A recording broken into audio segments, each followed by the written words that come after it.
warahmatullahi wabarakatuh. We will introduce ourselves. My name is Zahratul Aeni. My name is Aldita Anggun Fauzia. My name is Rezki, Nurhidayah, Muchtar. And my name is Maulidya Utami. We are from class B and we will explain the material about the difference between intensive listening and extensive listening, and relationship between extensive listening and level proficiency, and then the relationship between extensive listening and sustainable learning, and then the last, how to implement extensive listening. Okay, the first speaker is me, Zahratul Aeni, and the second speaker is Rezki Nurhidayah Muchtar, and the third speaker is Maulidya Utami, and the last one is Aldita Anggun Fauzia. Okay, intensive listening. Intensive listening is listening to audio. Can use audio we like, or it is easy, then answer easy question. And then intensive listening is also a search for the meaning of vocabulary that we don't know. And then intensive listening follows the audio. We are listening to in detail.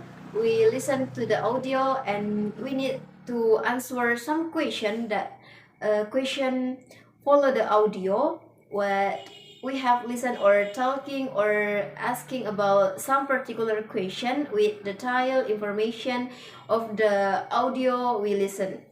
While extensive listening is to an audio that is more difficult level. Then we learn some new things. We learn grammar, vocabulary, and we know more vocabulary from what we listen, and then we also learn pronunciation words so that we can improve our pronunciation.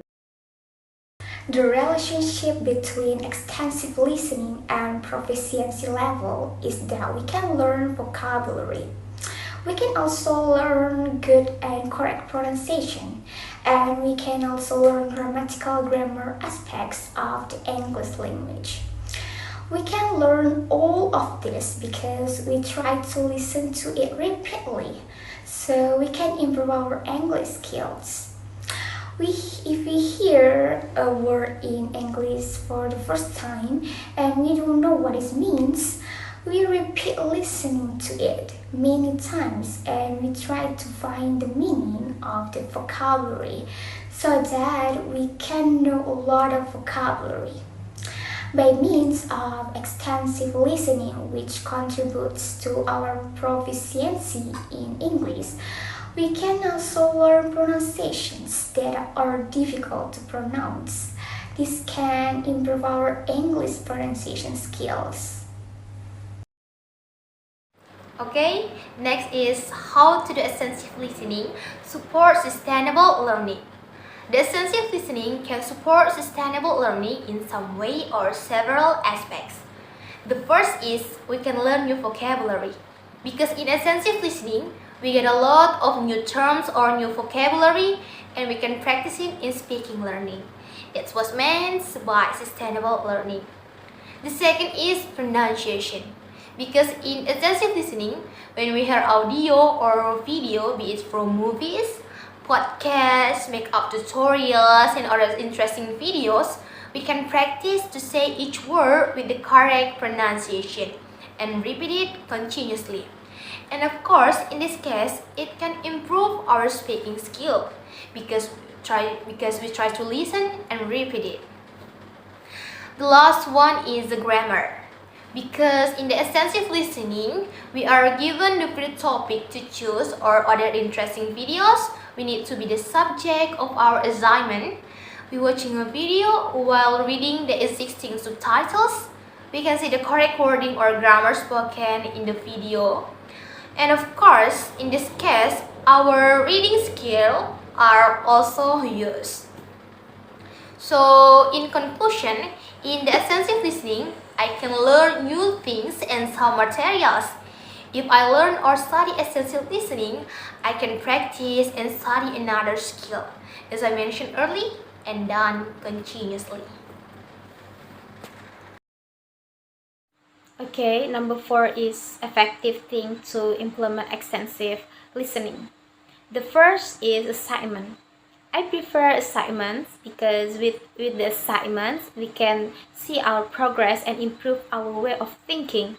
If we are given the assignment, especially the assignment of extensive listening, we can train our hearing and practice it repeatedly, and that is evaluation.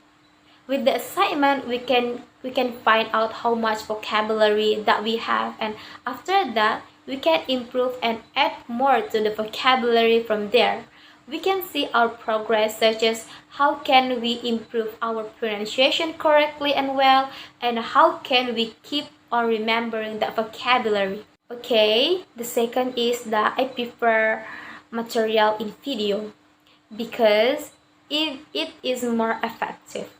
By looking at movements, whether it's mouth movements, hands, and expression, can help us to understand better. Because in the video, we can see the interaction and that our carrier and also listen to what they have to say. As we as mouth and facial expression that we can easier to understand. So it's easier for us to understand the vocabulary, the meaning that is said the video. Okay, the third is that I prefer free topics. By choosing our own topics, we can listen well and enjoy it. Because the intention of extensive is something fun to do. So I think we are going to listen well and effectively without any restriction. This is a very important part of extensive listening, in that we try to listen to something comfortably and enjoy it well. Okay, and the last one is that I prefer group activities. Because in group activities, we can share thoughts and communicate with each other so as to produce some more appreciate opinions. Like if the first person get information and the second person also get different information and so on, we can combine all this information and draw conclusion, and directly we have communicated with the group and also contribute by working together, so that good group activity are established. Thank you for watching, and wassalamualaikum warahmatullahi wabarakatuh. Bye.